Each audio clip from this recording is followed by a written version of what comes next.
fine yet.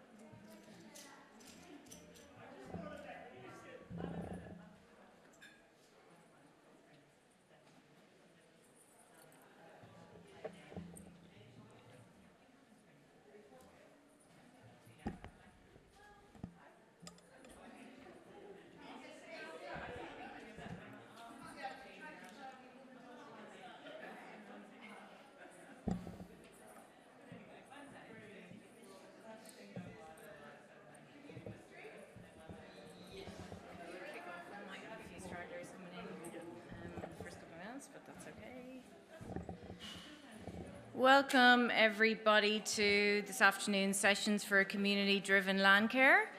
First up, I would like to welcome Corey Williams-Daly, who's here to chat to you about elevating First Nations voices in Australia's biosecurity policy.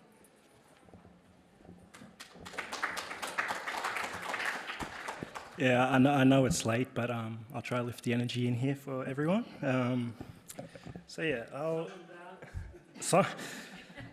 I don't think we have time for it. Maybe tonight, hey, after a couple. So I'll just go to the next slide. So my name's Corey Williams-Daly. I'm a proud Wiradjuri man.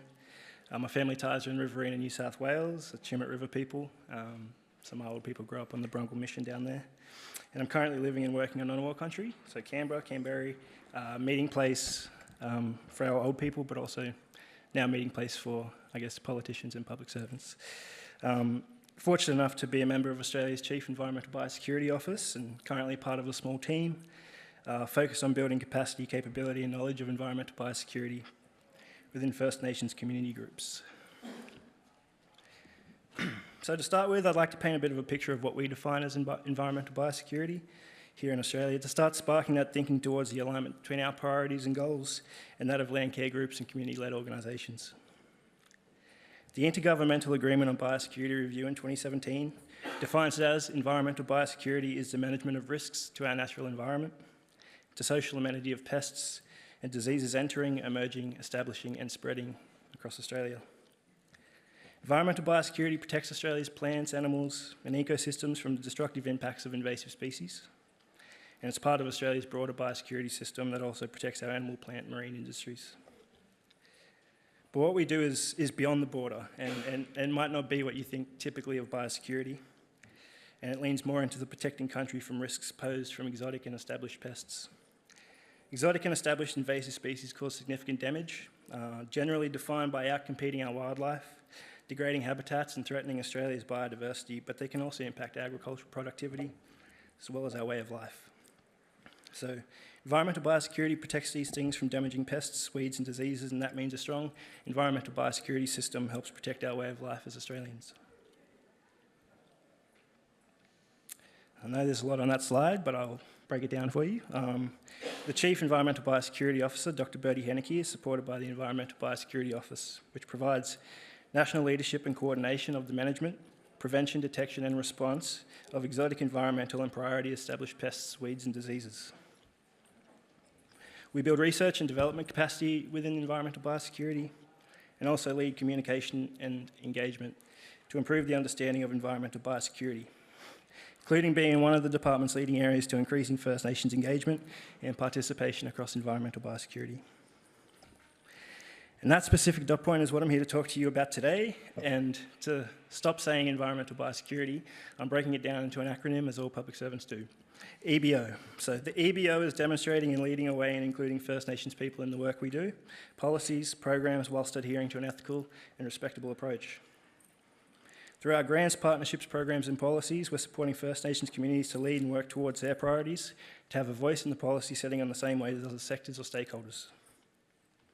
We work with our partners so together we can shape new ways of doing things, to make tangible improvements to Australia's biosecurity system, and I'll be using this opportunity today to run through some of the great work we're doing in the EBO. Firstly though, I'd just like to show off this stunning artwork that was commissioned earlier this year. And I want to just quickly pull parts of the DAF commitment to First Nations people and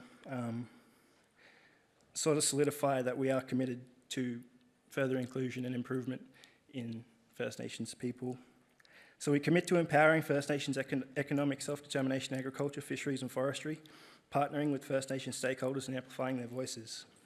We recognise their unceded connection to land, waters and seas and support their aspirations for sustainable and profitable land and sea-based economies.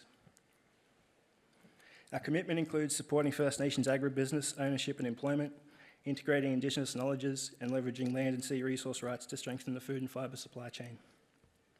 We also enhance the role of Indigenous ranger groups in biosecurity and expand export opportunities for First Nations producers.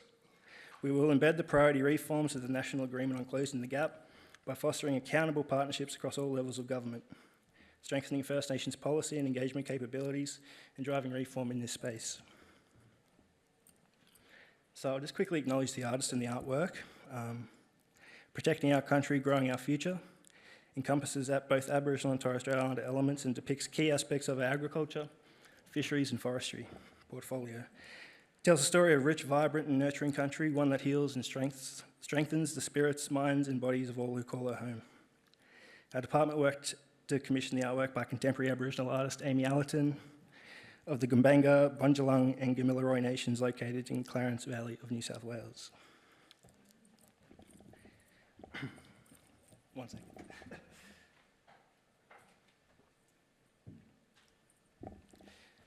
So the Environmental Biosecurity Office, or the EBO, following through on the Border Department's commitment, has demonstrated an ability to lead the way in including First Nations people in our policies and programs.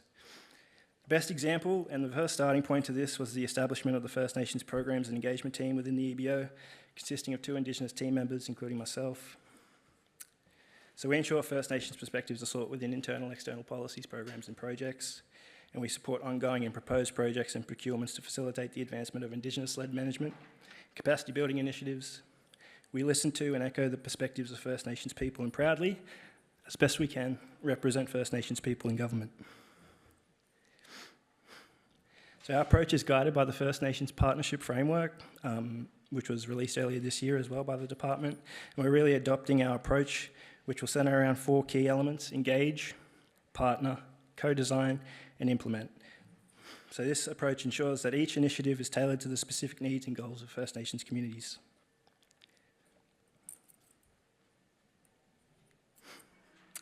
So first, we must acknowledge and recognise that First Nations people contributions to our broadest biosecurity continuum, and that caring for country practices have been in practice for tens of thousands of years. They are the original land carers. They encompass a holistic approach to ecosystem health, including water management, selective harvesting, habitat conservation. A study in 2015 found that Indigenous managed lands in Australia often have higher biodiversity and better ecological outcomes compared to other protected areas, which does not surprise me. So this plays on the importance of people, but also community. For most groups with eyes on the ground to record what is seen, these reports and activities help improve outcomes for the environment and for country. And this can help contribute to a timely response in the event of a biosecurity incursion. So again, on that point, I like to draw a comparison between environmental biosecurity, as it could be a tricky concept for people to understand, as it was for me when I first came into the space, but it plays into caring for country, which is underpinned by the protection of culture and cultural heritage. But environmental biosecurity, we're prioritising protecting those species and places for management that define us as a nation. So this includes native species, culturally significant entities and places. As the culture of First Nations people is a huge part of this country, their needs and their desire needs to be heard, but not only heard, but repeated. With genuine engagement and ethical practices as government in particular, we can do this. So as stated in the State of Environment Report 2021, Indigenous people around Australia have expressed a need for greater Indigenous involvement in all stages of caring for country development. This starts at policy, planning, performance and delivery. This includes power and decision-making processes, and just since being in the department for around 5 years now, I think a little too often First Nations people are brought into that last stage, which is delivery, and the first 3 stages are sort of skipped. But you know, my focus is really working backwards. Let's focus on the first thing, and that's policy, and making sure that it's fit. So as per the 2021 State of the Environment Report, genuine engagement by government was outlined. So this is where government listens to Indigenous communities, people, and outcomes from the engagement are tangible. So it's not just words, but action following. Indigenous people having the autonomy to care for country. So First Nations people don't want to be told how to care for country. They want to be recognised as the experts. Shifting our approach to listen and learn, allowing First Nations people to decide how we work on country and why. So working towards their priorities. And I think we've heard it almost in every speech, and that's access to adequate resources, funding. So short funding cycles and rigid project deliverables can hinder long-term engagement. Allocating dedicated funding for community-led ranger programs, cultural training and joint workshops helps build the capacity needed for enduring collaboration. By acknowledging and proactively addressing these challenges, we create space for equitable partnerships that respect knowledge sovereignty, foster mutual learning and produce more resilient, culturally grounded solutions to invasive species. So I'll just run you through a few case studies or examples of how we're doing what I've just said. So the Environmental Biosecurity Office is responsible for the coordination and management of established pests, weeds and diseases in Australia. And through the supporting communities to manage pest, animals and weeds program, funding supports nationally coordinated programs for feral deer, feral pigs, foxes and feral cats. This program also supports Indigenous-led pest and weed management in Northern Australia. So funding from 2021 to 2024 set aside specific amount for Indigenous rangers to undertake on-ground management of pests and weeds on country. And that was a $4 million grant. The North Australian Indigenous Land and Sea Management Alliance, also known as NAILSMA, is coordinating delivery of the funds through the Protecting Country Against Invasive Species program. Funds are directed to priority projects, training, development opportunities and knowledge transfer opportunities. This initiative complements the Indigenous Ranger Biosecurity program in DAF by supporting our frontline rangers in the north to reduce the impact of pests and weeds that have naturalised and become invasive in Australia. So I'll just run you through some quick fire stats. Invasive species management is a fundamental part of the day-to-day operations of Indigenous land and sea managers across Northern Australia. This program invests directly in the capability of Indigenous organisations to manage threats posed to their culture and country. Following the merit-based assessment process, 10 Indigenous-led projects involving 26 ranger groups have been approved. NAILSMA, working with lead organisations to progress delivery of projects. These projects are on NAILSMA's website with lead groups outlined. A few projects, Indigenous ranger capability building through strategic feral pig, cat and pest plant management on country in the lower Gulf of Carpentaria. Developing an Indigenous-led regional feral pig strategy for Arnhem Land. Improving knowledge about feral pig and cattle populations on country. Managing West Arnhem Mimosa and West Arnhem Croaker Coburg Siam weed survey and control.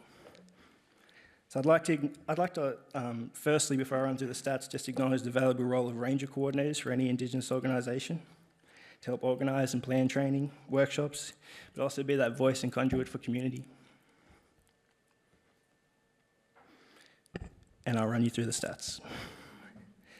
16 formal training events, 17 informal training events, 14 governance activities, 11 knowledge transfer activities, which is extending intergenerational knowledge transfer and Indigenous rangers' effectiveness. Feedback on the ground is this has been extremely valuable and groups are working together demonstrating their ways of working and sharing knowledge. We've had 25 management activities, including 2 hectares of spraying and hand pulling of weeds, 14 hectares of aerial weed control, 17.7 hectares of drone and ground-based weed surveys of waterways, 17,000 square kilometres of feral animal surveys, and 90 hectares of wetland monitoring.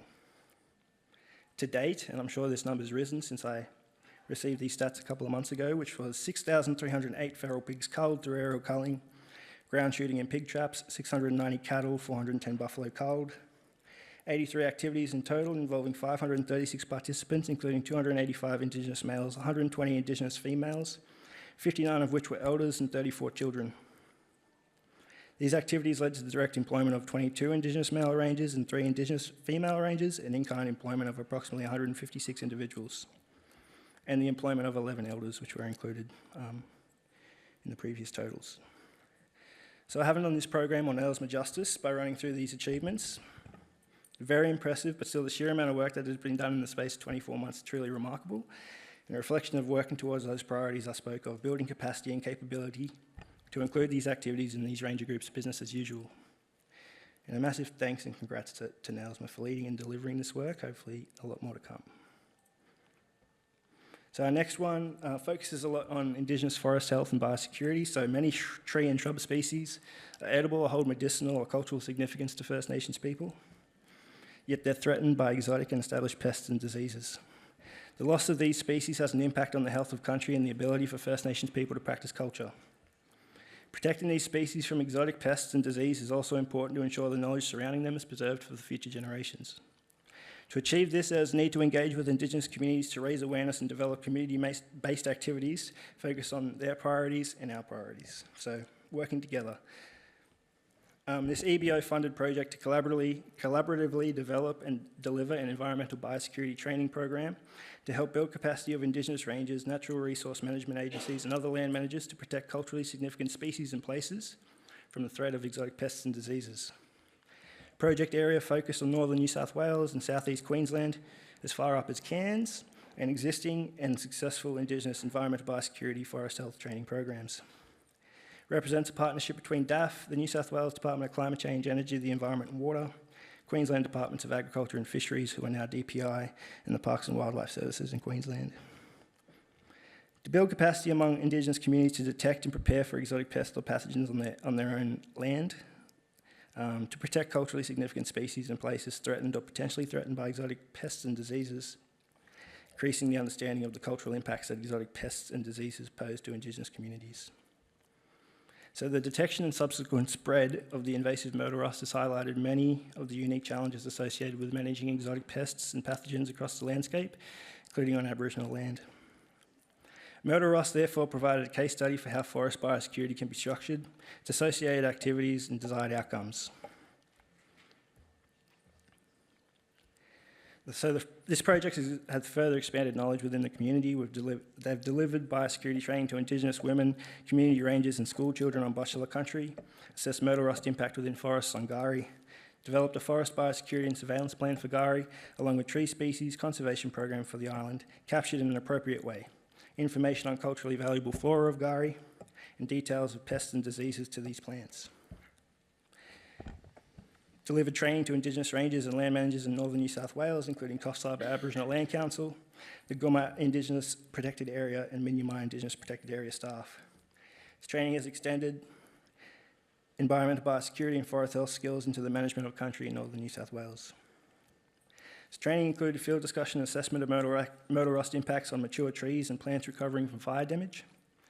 Surveys were conducted across the site with a focus on murder rust. Training was also conducted in the Bunya Mountains, so covering the various models developed as part of the project, including the incursion and establishment of various plant and pest pathogens with a focus on Phytophthora dieback. This has been one of the prioritised target impacted species and threat to the Bunya pine, so culturally significant, ecologically significant to that region, but also to the nation. So the initial funding was from 2022 to 2024, 2 years with immense success, as a film I'm about to talk about as an example.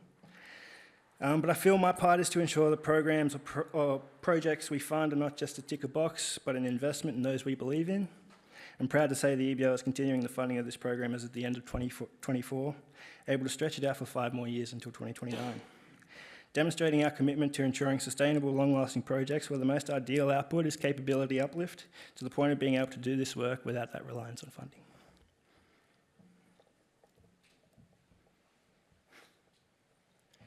So preventing the introduction and spread of pests, weeds and diseases is crucial, but further awareness and understanding of what biosecurity means in Australia can be just as valuable in order to protect and conserve our lands and seas, our culture and our way of life for generations to come.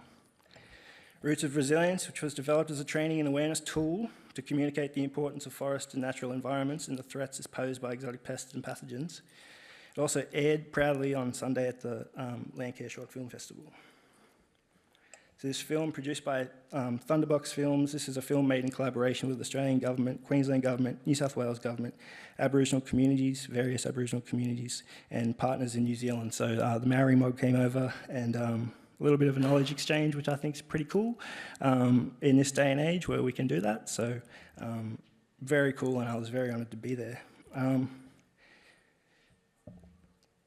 So forests are places with unique cultural and aesthetic values, culture, connection, story, knowledge, kinship, totemic species, language and law, guides the management of country and helps to maintain the health of cultural practices.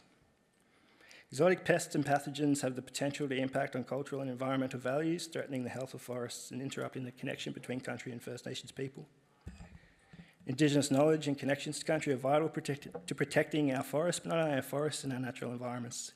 There's a desire to consider both traditional knowledge and Western science to protect these wonderful ecosystems, and this film highlights the importance of working together. To celebrate this film, project lead AJ Perkins and Jeff Pegg were honoured with an Australian Biosecurity Award in the Environmental Biosecurity category for all their hard work in the production of this film.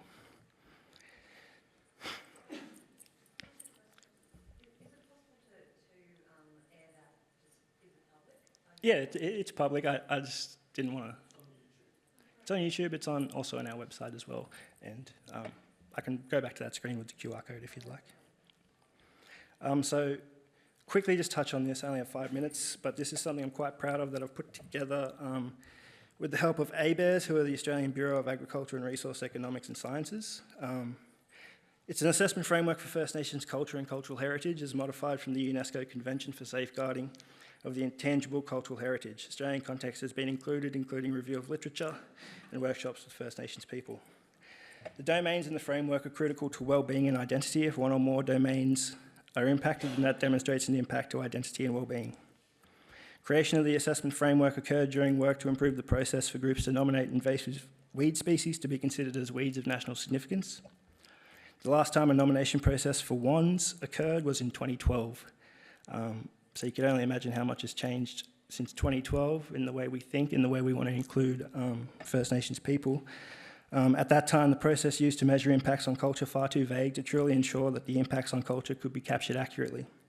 So we understand that invasive species can disrupt connection to country and disrupt access to significant sites to practice culture, protect totem species, or hold ceremony. This can also disrupt access to resources such as food, water, or medicinal and craftsmanship materials. Disruption can impact one or more domains, which has an effect on mental health. To capture impacts accurately, we need to measure the scale and depth the impact could have on First Nations people, culture, and cultural heritage.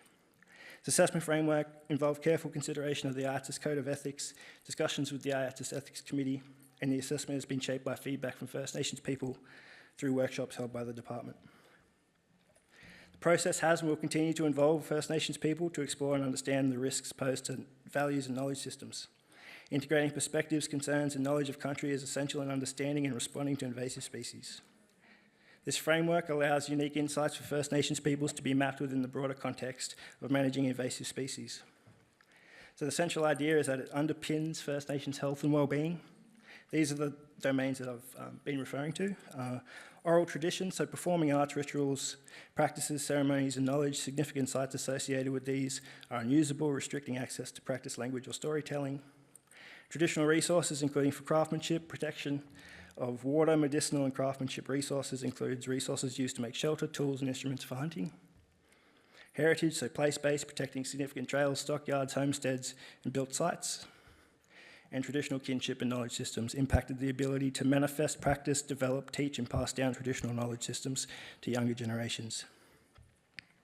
As an assessor and First Nations person on the assessment panel for the nomination of a new WANs process stated, the assessment framework is a great tool to build transparent decision-making and create a cultural uplift for staff by deepening their understanding of the complex cultural values mob place on country. I have a minute, so I'm just going to skip that one. It's a bit dry, but we'll go into the outro. And I just want to leave you with this. Government policy that honours and collaborates with First Nations peoples isn't simply an act of reconciliation. It's imperative promoting leadership and empowerment for First Nations people. Indigenous-led land management is essential.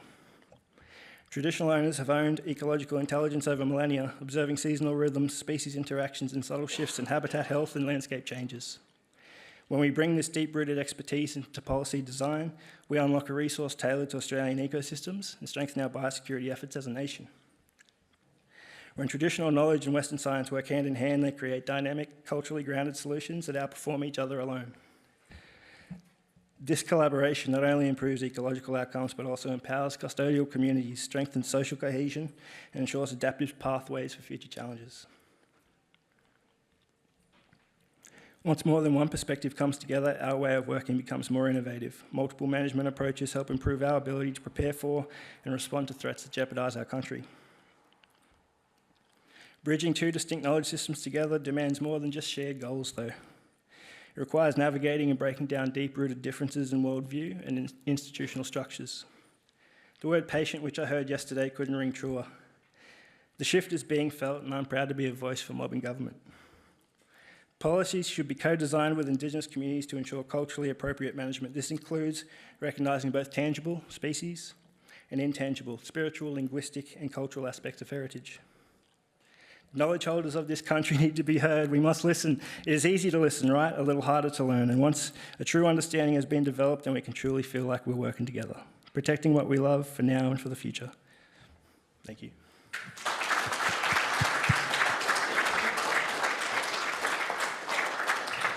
Thank you, Corey. Sorry, we have no time for questions because Corey went right to time. So you can probably grab him out here after the next session. Don't wait till dinner to try and find him because it is really hard in the big room.